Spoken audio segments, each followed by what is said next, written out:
En el programa de hoy, el secretario de Estado del Vaticano confía en que el diálogo ponga fin a conflicto en Ucrania. Catholic Relief Services se moviliza a auxiliar afectados tras invasión de Rusia a Ucrania. Arzobispo de Madrid enfatiza que somos hermanos y anima a suplicar al cielo para que nunca más haya guerra. Hola amigos, bienvenidos a su programa de noticias con enfoque católico EWTN Noticias. Soy Eddie Rodríguez Morel. Iniciamos el programa con noticias del conflicto en Ucrania tras la invasión rusa.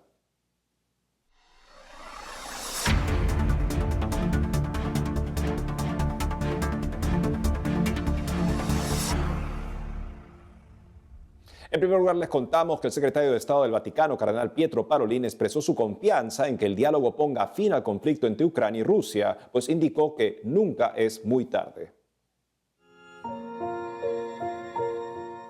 Este 28 de febrero, el secretario de Estado del Vaticano, cardenal Pietro Parolin, expresó su confianza en que el diálogo ponga fin al conflicto en Ucrania tras la invasión de Rusia, pues indicó que nunca es muy tarde.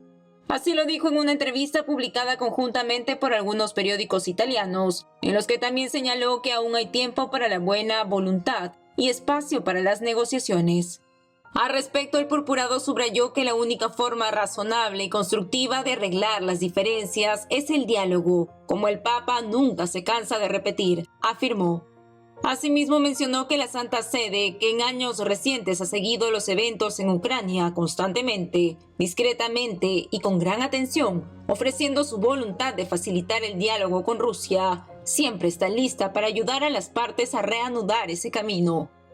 Además, el cardenal Parolin se refirió a la visita fuera de protocolo del Papa Francisco a la Embajada de Rusia ante la Santa Sede el viernes último y renovó la invitación del Santo Padre a detener la lucha y regresar a las negociaciones. Es preciso indicar que desde el inicio de la invasión de Rusia a Ucrania, el 24 de febrero, el Papa Francisco se ha involucrado en esfuerzos tras bambalinas para ayudar a acabar el conflicto.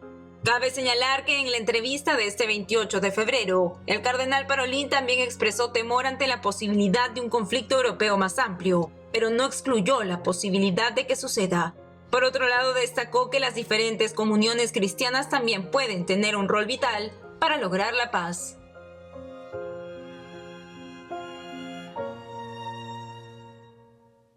Por otro lado, la Fundación Pontificia Ayuda a la Iglesia Necesitada envió 1 millón de euros para ayudar a la labor de la Iglesia Católica en Ucrania. La Fundación Pontificia Ayuda a la Iglesia Necesitada, conocida como ACN, está enviando 1 millón de euros a la Iglesia Católica en Ucrania para sostener su labor ante la grave crisis humanitaria generada por la invasión de Rusia. Al respecto, Thomas Heine-Heldern, presidente ejecutivo de ACN, afirmó que aquello que se quería evitar ha sucedido. Ucrania está en estado de guerra y aseguró que desde el organismo han apoyado a la Iglesia en este país en el pasado y no la abandonará ahora en este momento tan crítico y difícil. Como se sabe, en la mañana del 24 de febrero, el gobierno de Vladimir Putin ordenó a las fuerzas militares rusas invadir las regiones ucranianas de Lugansk y Donetsk, pero los ataques se extendieron a otras partes de Ucrania. Las autoridades ucranianas informaron de bombardeos en todo el país, incluso en aeródromos y cuarteles generales militares cerca de la capital Kiev. Además, los separatistas prorrusos han reportado la captura de pequeños pueblos en la zona este de Ucrania y el presidente del país, Volodymyr Zelensky, impuso la ley marcial en toda la nación. De esta manera, con el agravamiento de la crisis, ACN se comprometió a apoyar a más de 4.800 sacerdotes y religiosos, así como a 1.350 religiosas en Ucrania, para que puedan seguir con los programas de pastoral y ayuda. La situación financiera en el país se ha deteriorado desde que empezó el conflicto en el este hace 8 años, pero desde la crisis de enero de este 2022, la moneda nacional se ha devaluado cada vez más. Esto se agudizó luego que Rusia reconoció las 2 regiones separatistas como entidades independientes, Lugansk y Donetsk. De acuerdo a Thomas Heine-Heldern, este conflicto es también una guerra psicológica. La gente necesita consuelo, fuerza y apoyo. Y continuando con las noticias, en el marco de la invasión de Rusia a Ucrania y los ataques que se vienen dando y que han dejado varios fallecidos y heridos, nos encontramos conectados en este momento con Beatriz Afanador, oficial de comunicaciones de Catholic Relief Services, que nos hablará sobre el plan de ayuda de la organización frente a este contexto. Beatriz, bienvenida una vez más al programa. Muchas gracias. Beatriz, en principio, cuéntanos por favor cuál es la impresión que recogen desde Catholic Relief Services ante este terrible panorama político. La crisis de refugiados que está generando el conflicto en Ucrania va a sobrepasar sin lugar a dudas la capacidad de todas las agencias de ayuda humanitaria en la región. La razón por la cual esto puede suceder es porque Ucrania es un país más grande, es un país de más de 40 millones de personas y pues hay un porcentaje muy alto de población civil en riesgo que se ha visto obligada a desplazarse. Ya al día de hoy, el último reporte de las Naciones Unidas nos contaban que hay ya 500,000 de personas en los países vecinos, mayoritariamente niños, mujeres y ancianos, que buscan protección y ayuda en países como Polonia, Rumania y Moldovia. En esta línea, Beatriz, ¿qué acciones se van a tomar desde el organismo para ayudar a quienes lo necesiten? ¿Cuál es el plan de despliegue de auxilio? Desde los primeros días del conflicto, Catholic Relief Services está apoyando a Caritas Ucrania y a Caritas Spec para que brinden ayuda a la población desplazada internamente, quienes están movilizando especialmente hacia el occidente del país, a zonas más seguras y más alejadas de las zonas de conflicto. Adicionalmente, ya estamos en terreno en los países vecinos, incluyendo a Polonia, Rumania y Moldovia, trabajando hombro a hombro con nuestros socios de Cáritas y la Iglesia Católica para brindar albergue, alimentación, agua potable y atención psicosocial a todos los refugiados que siguen llegando a los países del área. Beatriz, ¿y desde Catholic Relief Services tienen alguna información al respecto de cómo se encuentra la comunidad católica en Ucrania? ¿Cómo podríamos contribuir desde nuestros hogares a aliviar de alguna manera este conflicto? Sabemos que nuestros socios de Caritas Ucrania y Caritas Spec están a salvo, pero muchos de sus familiares han tenido que huir y dejar sus hogares en busca de seguridad. Para ayudar a esta crisis, pueden ingresar a nuestra página web crsespañol.org. Allí tenemos habilitada una sección de donaciones por Ucrania. Cualquier contribución que la comunidad católica pueda hacer es un granito de arena para poder atender a esta crisis tan grande que, como ya lo mencionaba, va a sobrepasar sin lugar a duda la capacidad de respuesta de las agencias de ayuda humanitaria, tanto católicas como no católicas. Recordemos que el último conflicto bélico en Europa fue el de los países bálticos y dejó 2 millones de refugiados. Según los últimos reportes de Naciones Unidas, este conflicto tiene el potencial de dejar más de 5 millones de personas sin hogar. Es una oportunidad que tenemos todos los católicos de ser solidarios y poder ayudar a todas estas personas, mayoritariamente mujeres, niños y ancianos, que se han visto a dejar sus hogares para salvar sus vidas, dejando atrás además a sus padres, a sus abuelos, quienes se han quedado para hacer frente al combate. Beatriz Afanador, oficial de comunicaciones de Catholic Relief Services, gracias por habernos acompañado en el noticiero. A ustedes muchísimas gracias. Gracias, Beatriz. Por su parte, el arzobispo de Madrid, en España, expresó en una carta su deseo de que nunca más haya guerra y enfatizó en que todos somos hermanos. Veamos los detalles. Ante la escalada de violencia en Ucrania tras la invasión rusa, el cardenal Carlos Osoro, arzobispo de Madrid en España, envió una carta a todos los fieles católicos de rito oriental de España, ya que muchos de ellos provienen de estos países. Y es que el cardenal Osoro es también el ordinario de los fieles católicos orientales en el país. Por eso envió dicha misiva a todos los fieles para manifestarles su cercanía y recordarles que somos hermanos y todos juntos oramos y suplicamos al cielo, nunca más la guerra. De esta manera, el purpurado explicó que un conflicto bélico siempre es una tragedia para la humanidad y recordó las palabras del Papa Francisco a los miembros de la Congregación para las Iglesias Orientales, de la que él forma parte.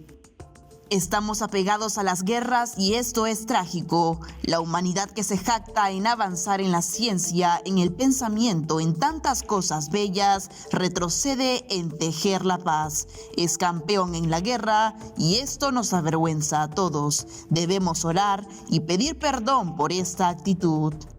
En esta línea, el cardenal español expresó que de modo especial se une al pueblo ucraniano que peregrina en España, en Ucrania y en distintas partes del mundo, con el cual se solidarizan.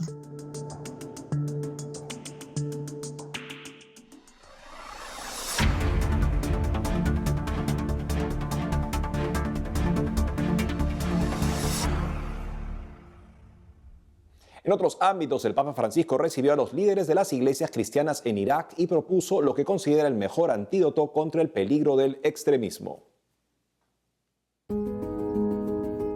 Al recibir a los líderes de las iglesias cristianas en Irak, a un año de su inolvidable visita al país de Medio Oriente, del 5 al 8 de marzo de 2021, el Papa Francisco propuso lo que considera el mejor antídoto para el peligro del extremismo. Ustedes saben bien que el diálogo interreligioso no es un asunto de pura cortesía. No, va más allá. No es un tema de negociación o diplomacia. Va más allá. Es un camino de fraternidad hacia la paz. Un camino con frecuencia fatigoso, pero que especialmente en estos tiempos Dios pide y bendice. De esta manera, el Santo Padre resaltó que ponerse en diálogo es también el mejor antídoto para el extremismo, que es un peligro para los adherentes de toda religión y una grave amenaza para la paz. Asimismo, afirmó que hace falta trabajar para erradicar las causas remotas de los fundamentalismos, de estos extremismos que se dan más fácilmente en contextos de pobreza material, cultural y educativa, y son alimentados por situaciones de injusticia y precariedad como los que deja la guerra. Al respecto, el pontífice recordó que los países de Medio Oriente han pasado por diversas guerras, pero que aquellos países tienen dignidad propia libertad y no pueden ser reducidos a un campo de guerra. El Papa recordó luego que Irak es el inicio de la antigua civilidad de Medio Oriente y también tierra de exilios, pese a lo cual las comunidades han ofrecido valientes testimonios de corajes y fidelidad al Evangelio. Finalmente, el Santo Padre afirmó que en medio de un pueblo que ha padecido tantas laceraciones y discordias, los cristianos resplandecen como signo profético de unidad en la diversidad. Por ello, no es posible imaginar a Irak sin cristianos.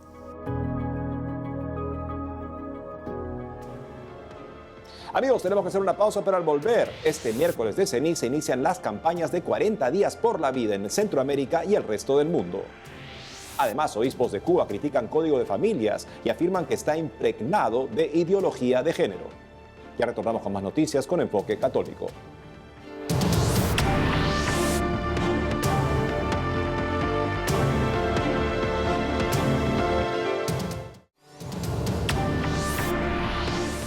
Bienvenidos nuevamente al programa.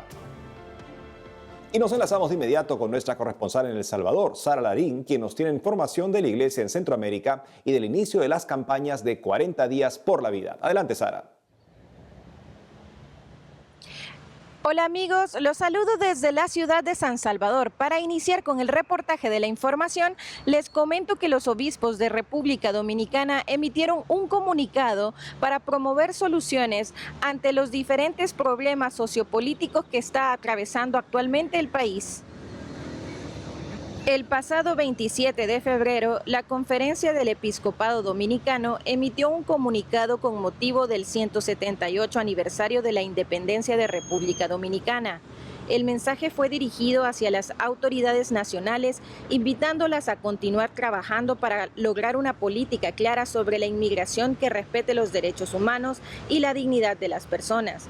En este sentido, los obispos lamentaron que combatir la corrupción sea todavía una tarea pendiente y denunciaron que hacer negocios con la justicia es un crimen contra la patria. En esa misma línea, los prelados enfatizaron la necesidad de una intervención urgente al sistema penitenciario y se comprometieron a continuar colaborando con la tarea pastoral en esa área. Finalmente, los representantes de la Iglesia Católica en República Dominicana exhortaron a los líderes políticos por la aprobación de un código penal que condene al malhechor y proteja al inocente.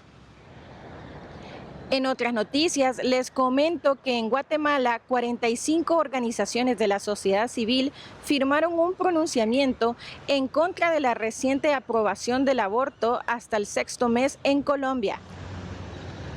El pasado 24 de febrero, la asociación La Familia Importa de Guatemala y su red de 45 organizaciones pro vida y pro familia condenaron la decisión de la Corte Constitucional de Colombia al despenalizar el aborto hasta los 6 meses de gestación, ya que atenta contra los derechos fundamentales de los niños colombianos y pone en peligro la vida de las madres que se sometan a un aborto. En el comunicado también denunciaron que esta medida contradice el compromiso internacional con la protección de los derechos humanos que toda corte debe asumir, así como cualquier evidencia científica y biológica existente sobre el desarrollo de la vida humana, señalando que la Corte Suprema de Colombia no responde a los intereses de su población, sino a las demandas de colectivos feministas apoyados por la empresa Profamilia, filial de Planned Parenthood, la clínica de abortos más grande del mundo, responsable de más de 300,000 abortos anuales en Estados Unidos. Finalmente les comento que este miércoles de ceniza ha dado inicio ya a la campaña de 40 días por la vida en el área centroamericana y también en el resto del mundo. Esta semana, a partir del miércoles 2 de marzo, dará inicio las campañas de oración y ayuno por el fin del aborto en todo el mundo. 40 días por la vida también tiene presencia en 4 países de Centroamérica, en Guatemala, El Salvador, Honduras y República Dominicana, acompañando la misión de realizar vigilias durante los 40 días de la Cuaresma y así lograr salvar vidas que se sumen a las 20,000 que se han rescatado desde el año 2007, desde que se fundó esta iniciativa. Todos los que deseen unirse a esta movilización pro vida pueden ingresar al sitio web y buscar la vigilia más cercana a través de 40daysforlife.com. Amigos, eso ha sido toda la información que tenemos desde El Salvador hasta este momento. Informa para EWTN Noticias, Sara Larín. Adelante, estudios. Gracias, Sara, por la información.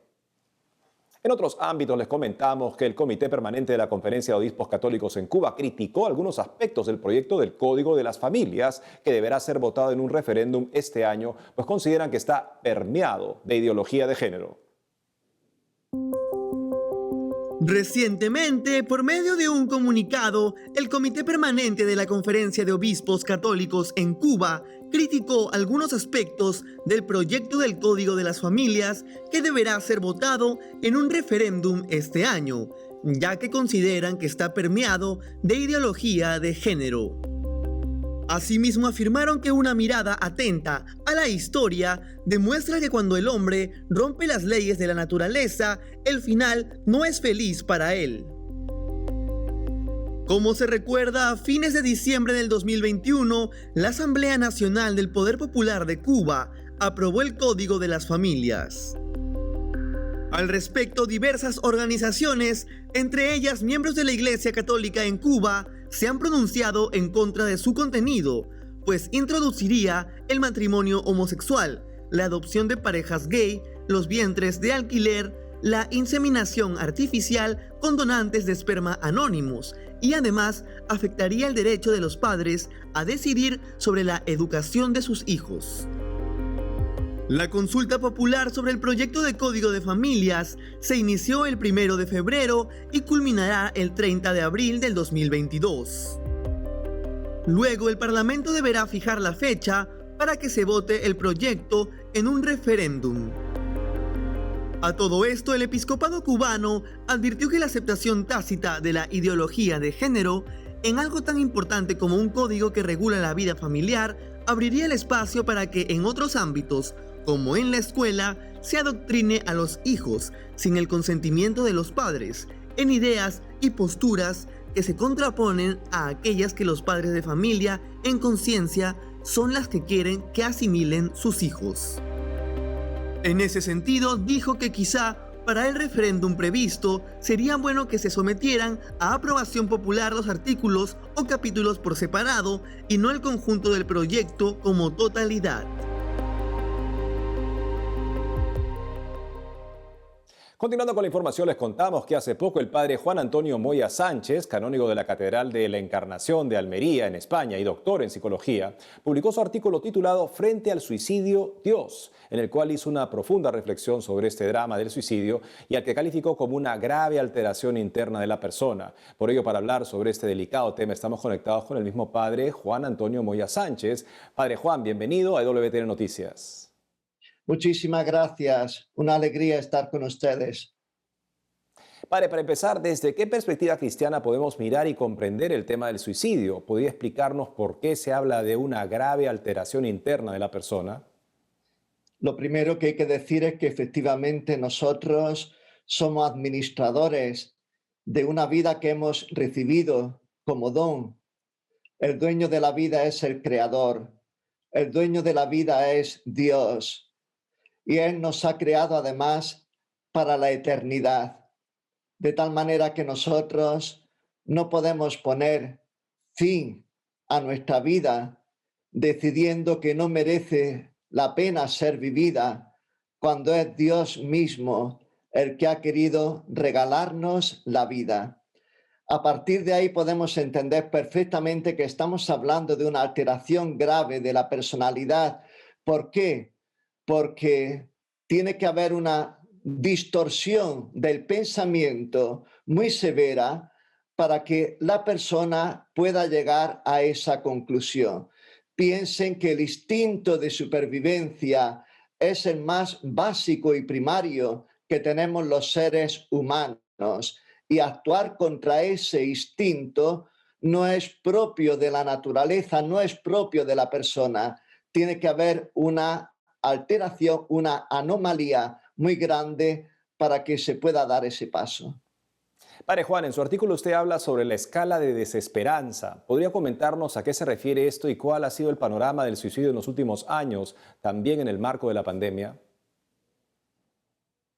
Efectivamente, aunque no hay relación, podemos decir directa, en tanto en cuanto la depresión lleve automáticamente al suicidio y todo suicidio esconda detrás una depresión, a eso me refiero con que no hay relación directa. Sí que hay una estrecha relación entre depresión y suicidio, pero no toda persona que está deprimida vive en un estado extremo de desesperanza. La desesperanza significa que la persona ya no ve perspectiva de futuro en su vida. Y precisamente porque ya no hay ninguna esperanza de cara al futuro y piensa que lo que le puede restar por vivir va a ser, si cabe, peor que el sufrimiento que en ese momento está padeciendo, es por lo que decide poner fin a su existencia. A eso llamamos la escala de desesperanza, a un cuestionario que mide hasta qué extremo la persona ha perdido ya la perspectiva y la ilusión de futuro en su vida.